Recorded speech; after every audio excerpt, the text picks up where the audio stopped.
Hello दोस्तों, मैं हूं राजन और आज के इस वीडियो में परमाणु बम के विषय में जानेंगे। कितना विनाशकारी होता है परमाणु बम, कैसे पूरी की पूरी मानवता को समाप्त कर देता है मात्र एक ही माइक्रो सेकंड में। परमाणु अटैक होने के बाद उसके रेडिएशन कैसे कई दशकों तक महाविनाशकारी बने रहते हैं और जनजीवन को नष्ट करते रहते हैं। 6 अगस्त और 9 अगस्त 1945 जापान के महाविनाश का वो दिन जिसे कोई भूल नहीं सकता। सेकेंड वर्ल्ड वार के दौरान जापान की अर्थव्यवस्था एकदम खराब हो चुकी थी। दुकानों और बाजारों में खाने पीने के सामानों के लाले पड़ गए थे। लोगों को डेली उपयोग की चीजें उपलब्ध नहीं हो पा रही थी। पेट्रोल आम लोगों की पहुंच से बाहर था। लोग पैदल चलने के लिए मजबूर थे। ट्रेवलिंग के सारे साधन पेट्रोल न मिलने के कारण ठप हो चुके थे। 6 अगस्त 1945 को सुबह 8:15 पर लिटिल बॉय नाम का परमाणु बम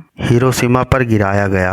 हिरोशिमा के नागरिकों को पता ही नहीं था कि 6 अगस्त की सुबह उनकी मौत दस्तक देने वाली है। हिरोशिमा पर परमाणु बम गिराने का फैसला बम गिराने से मात्र 1 घंटा पहले लिया गया था। परमाणु बम इतना घातक होता है कि जिस जगह फटता है उस स्थान से 10 किलोमीटर के चारों तरफ जीवन समाप्त हो जाता है। पेड़ पौधों का कोई अस्तित्व ही नहीं रह जाता, सब कुछ जलकर राख हो जाता है। इतनी तीव्र मात्रा में अग्नि और वायु उत्पन्न होती है कि घर, दीवारों और खिड़कियों के परखच्चे उड़ जाते हैं। बड़े बड़े शहरों का नामो निशान 1 सेकंड से भी कम समय में मिट जाता है। हिरोशिमा में बम फटते ही जमीन के ऊपरी सतह का टेम्परेचर 3 लाख डिग्री सेल्सियस हो गया था। हिरोशिमा शहर और हिरोशिमा के निवासियों का हंसता खेलता जीवन कब शमशान घाट में बदल गया किसी को पता तक नहीं चला। मृत्यु का ऐसा तांडव किसी ने आज तक नहीं देखा था। हर तरफ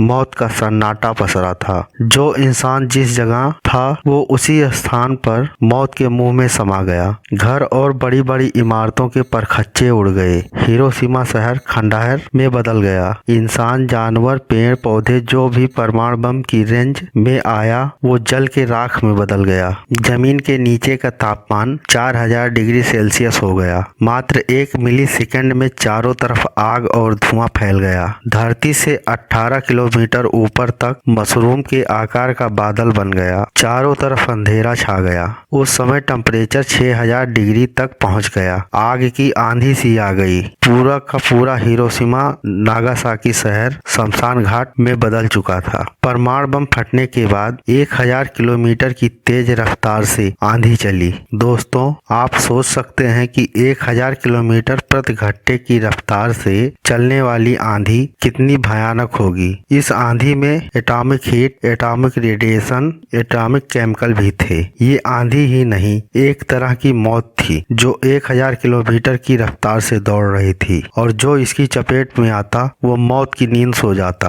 दोस्तों, एटॉमिक ब्लास्ट के आधे घंटे बाद कंक्रीट, पत्थर, धूल और अन्य वस्तुएं जो धुएं के साथ ऊपर उड़ के गई थीं वो नीचे गिरना शुरू हुई। परमाणु बम के केमिकल और रेडिएशन के संपर्क में आने से धूल, मिट्टी, कंकड़, पत्थर और अन्य वस्तुएं अब महाविनाशकारी हथियार बन चुके थे। पानी की बारिश की तरह काली बारिश 20 से 25 किलोमीटर के रेंज में होना शुरू हुई और इसमें कंकड़, पत्थर, केमिकल और परमाणु बम के रेडिएशन जिस किसी के ऊपर गिरते उसके शरीर की चमड़ी अपने आप उतर जाती थी।